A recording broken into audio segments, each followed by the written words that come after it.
Assalamualaikum warahmatullahi wabarakatuh. Perkenalkan, nama saya Muhammad Ilham Al-Ghafari dari Prodi Teknologi Industri Pertanian. Saya Surani Lestari, Program Studi Teknologi Industri Pertanian.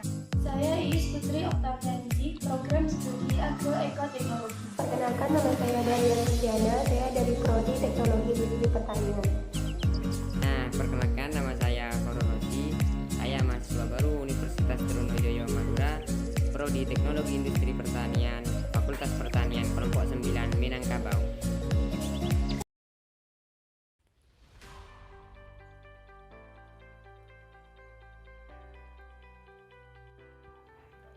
Pulau Madura. Pulau yang mempunyai posisi geografis di Laut Jawa ini memang membuatnya menjadi memiliki banyak objek wisata pantai. Namun tidak hanya pantainya saja yang wajib Anda kunjungi, melainkan Madura juga sangat dikenal dengan wisata religinya. Salah satunya yang perlu Anda kunjungi adalah Makam Air Mata Epu, yang terkenal dengan cerita sejarahnya. Dari kejauhan saat Anda sampai ke tempat ini, yang terletak di Desa Puturen, Kecamatan Arosbaya, Kabupaten Bangkalan, Anda akan disambut dengan pemandangan puluhan anak tangga yang menanjak menuju ke pintu masuk utama dari kompleks pemakaman ini. Konon di pemakaman ini telah dimakamkan seorang ratu yang bernama Syarifah Ambani. Beliau adalah istri dari penguasa wilayah Madura, yaitu Raden Praseno. Sejarah mencatat, Raden Praseno lebih dikenal dengan nama Pangeran Cakraningrat I, seorang raja yang hidup pada zaman keemasan Kerajaan Mataram di Jawa. Syarifah Ambani sendiri masih keturunan dari Sunan Giri di Gresik. Dan Pangeran Cakraningrat I adalah seorang raja Madura yang tinggal di Keraton Sampang. Ia menjadi raja di wilayah Madura pada tahun 1624 atas perintah Sultan Agung dari Mataram. Sejarah yang melatar belakangi nama dari pemakaman ini mengakibatkan terciptanya sebuah mata air yang juga dikeramatkan oleh masyarakat setempat. Mata air ini yang terletak di bawah bukit tempat petilasan itu dipercaya oleh banyak orang bisa membawa berkah dan juga menyembuhkan berbagai macam penyakit.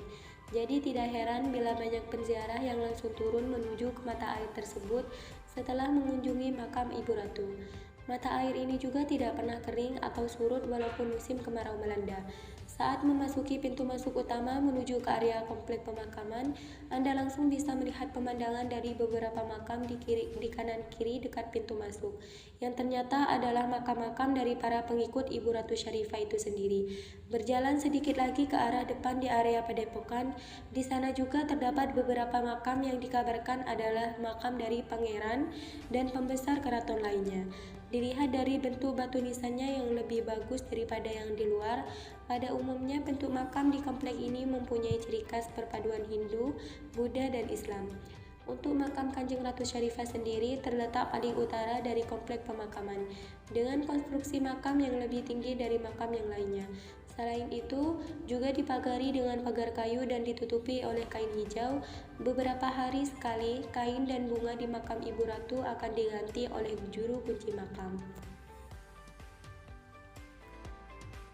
Sejarah Air Mata Epu. Raja Cakraningrat yang memimpin Madura pada tahun 1624 atas pemerintah Sultan Agung dari Mataram. Karena Syarifah Ambani atau Ratu Ibu sering ditinggal bertugas, ia memutuskan untuk bertapa memohon kepada Tuhan Yang Maha Kuasa agar nanti ketujuh turunannya dapat ditakdirkan menjadi penguasa pemerintah Pulau Madura. Setelah Raja Cakraningrat atau suaminya pulang, ia bercerita tentang kebungahannya agar ketujuh turunannya menjadi penguasa pemerintahan Pulau Madura. Raja Cakraningrat kecewa mendengarnya. Karena merasa bersalah dan membuat kecewa terhadap suaminya, ia kembali ke tempat pertapahannya, yakni di Desa Buduran. Ratu Ibu terus menangis tanpa henti, hingga air matanya membanjiri tempat pertapahannya. Setelah berapa lamanya, hingga ia wafat dan dikebumikan di tempat persemediannya.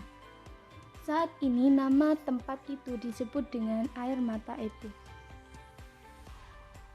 Dan konon kabarnya, air mata Ibu Ratu itulah yang akhirnya menjelma menjadi mata air keramat yang dipercaya mempunyai khasiat dan membawa berkah bagi siapa yang meminumnya.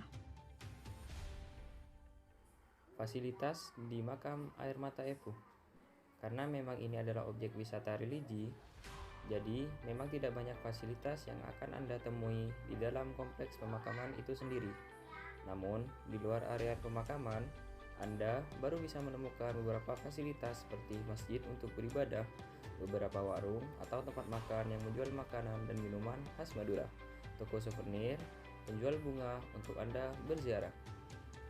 Selain itu, untuk parkir, Anda juga tidak perlu khawatir karena di tempat ini telah disediakan lahan parkir yang memadai untuk kendaraan bermotor dengan biaya yang murah. Kamar mandi umum juga disediakan di luar area kompleks pemakaman.